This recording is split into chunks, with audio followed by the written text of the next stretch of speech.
সাত কলেজকে ঢাকা কেন্দ্রীয় বিশ্ববিদ্যালয় করার এক দফা দাবি অধ্যাদেশ জারির জন্য রাজধানী তাঁতীবাজার মোড়, টেকনিক্যাল মোড় ও সায়েন্স ল্যাব মোড়ে আন্দোলন করছে সাত কলেজের শিক্ষার্থীরা।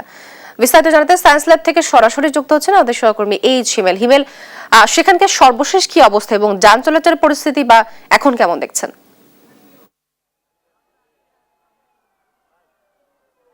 তো আজ সকাল 11টায় সাত কলেজের শিক্ষার্থীরা রয়েছেন, তারা আসলে অধ্যাদেশ জারি অর্থাৎ ঢাকা কেন্দ্রীয় বিশ্ববিদ্যালয়ের যে কসরাটি রয়েছে সেটির অধ্যাদেশের জারিতে এক দফা দাবিতে কিন্তু তারা আন্দোলন শুরু করার কথা ছিল, কিন্তু তারা দুপুর 1টা থেকে কিন্তু তারা আন্দোলন শুরু করে রাজধানীর 3টি গুরুত্বপূর্ণ পয়েন্টে কিন্তু তারা আন্দোলন শুরু করে। আমি এই মুহূর্তে সায়েন্স ল্যাব মোড়ে দাঁড়িয়ে আছি। আমরা যদি দেখছি যে এই সায়েন্স ল্যাব মোড়ে কিন্তু তারা সড়ক অবরোধ করেছে এবং এই অধ্যাদেশ জারির ব্যাপারে তারা অনড় এবং আন্দোলন করে যাচ্ছে। একই সাথে তারা রাজধানী তাঁতীবাজার মোড়েও তারা অবস্থান নিয়েছে এবং রাজধানীর যে মিরপুর টেকনিক্যাল মোড় রয়েছে সেখানেও কিন্তু অবস্থান নিয়েছে। শিক্ষার্থীরা যেটি বলছেন, এই অধ্যাদেশ জারি না হওয়া পর্যন্ত তারা আসলে আন্দোলন চালিয়ে যাবে। আমার পাশে শিক্ষার্থী রয়েছে, আমরা একটু জানার চেষ্টা করবো। আপনাদের সরকার যেটা বলেছিল যে একটু সময় নেওয়ার জন্য তারা আসলে সময় করে আসলে অধ্যাদেশ জারি করবে, তারপর আপনার আন্দোলনে আসছেন একটু। সরকার গত কয়েক মাস ধরেই আর কি শুধু নোটিশ দিয়ে যাচ্ছে আর বলতেছে দ্রুত সময় হয়ে যাচ্ছে, কিছু এই কয়েকদিনের মধ্যে হয়ে যাবে, খুব দ্রুত সময়ে কাজ চলতেছে।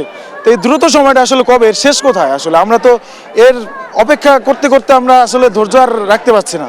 এখন আমাদের অধ্যাদেশটা লাগবেই ভাই, এখন আর সম্ভব না। আমাদের আগামী যেই ক্যাবিনেটটা বৃহস্পতিবার আগামীকালকে যেই মন্ত্রণালয় ক্যাবিনেট মিটিংটা হয়, ওই মিটিংয়ে আমাদের সেন্ট্রাল ইউনিভার্সিটির অধ্যাদেশটা উপস্থাপন করতে হবে। আর না হয়তো আমাদের একটা ডেট দেখ যে কবে দিবে অধ্যাদেশটা, আমাদের একটা নিশ্চয়তা তো দরকার।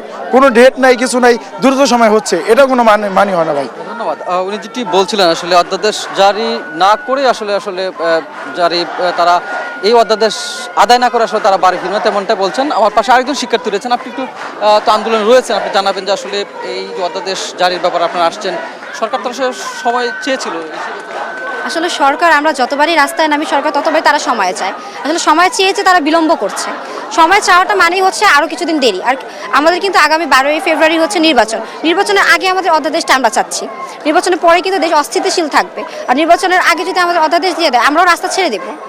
ধন্যবাদ। উনি যেটি বলছেন যে আসলে অধ্যাদেশ তাদের লাগবে এবং নির্বাচন আগে লাগবে, যেটি আমরা দেখছিলাম যে এখানে শিক্ষার্থীরা কিন্তু আসলে এই সায়েন্স ল্যাব মোড়ে জড়ো হয়েছে এবং খণ্ড খণ্ডভাবে কিন্তু তারা স্লোগান দিচ্ছে এবং তারা যেটি বলছেন যে 24শে সেপ্টেম্বর আসলে এই যে সাত কলেজ রয়েছে ঢাকা সেন্ট্রাল বিশ্ববিদ্যালয় করার খসড়া অনুমোদন হয় এবং তারপর থেকে তারা অধ্যাদেশের জন্য চেষ্টা চালিয়ে যায়। সর্বশেষ কিন্তু তারা ডিসেম্বরের 7 এবং 8 তারিখ সচিবালয়ের শিক্ষা ভবনে ঘেরাও করে, শিক্ষা ভবনের সামনে অবরোধ করে এবং তাদের যে নেতারা রয়েছেন এই আন্দোলনকারীদের মধ্যে, তারা কিন্তু মন্ত্রণালয় এবং শিক্ষা উপদেষ্টার সাথে কথা বলেন এবং আশ্বস্ত করা হয়েছিল যে ডিসেম্বরের মধ্যে আসলে সব ধরনের কার্যক্রম শেষ হবে এবং হলফনামাগুলো আসলে পুনরায় বিবেচনা করা হবে। তারপর কিন্তু জানুয়ারির যে প্রথম 2টি সপ্তাহ রয়েছে, আজ 14 তারিখ, এই 14 তারিখ অর্থাৎ 15 তারিখের মধ্যে আসলে অধ্যাদেশ জারি করা হবে, তেমনটা কিন্তু আশ্বাস দেওয়া হয়েছিল। এবং শিক্ষার্থীরা যেটি বলছেন যে আসলে অধ্যাদেশ জারির ব্যাপারে আসলে তারা কোনো ধরনের নোটিশ আসলে দেখছেন না, সরকারের কোনো তৎপরতা দেখছেন না, সেজন্যই কিন্তু তারা গতকাল ঘোষণা দিয়ে আসলে আজ রাজধানীর 3টি পয়েন্টে,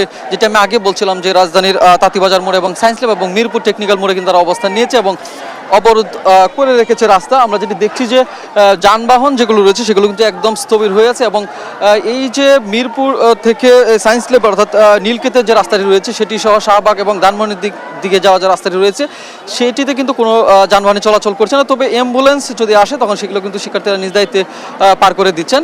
ঠিক একই চিত্র কিন্তু মিরপুর টেকনিক্যাল এবং তাঁতীবাজারের মোড়েও কিন্তু অবস্থান করেছে। সব মিলে আসলে রাজধানীর গুরুত্বপূর্ণ জায়গাগুলোতে আসলে এভাবে সড়ক অবরোধ করায় কিন্তু পুরো রাজধানীতে কিন্তু একদম ভয়াবহ আকারে যানজট সৃষ্টি হয়েছে, তেমনটি কিন্তু আমরা দেখতে পাচ্ছি।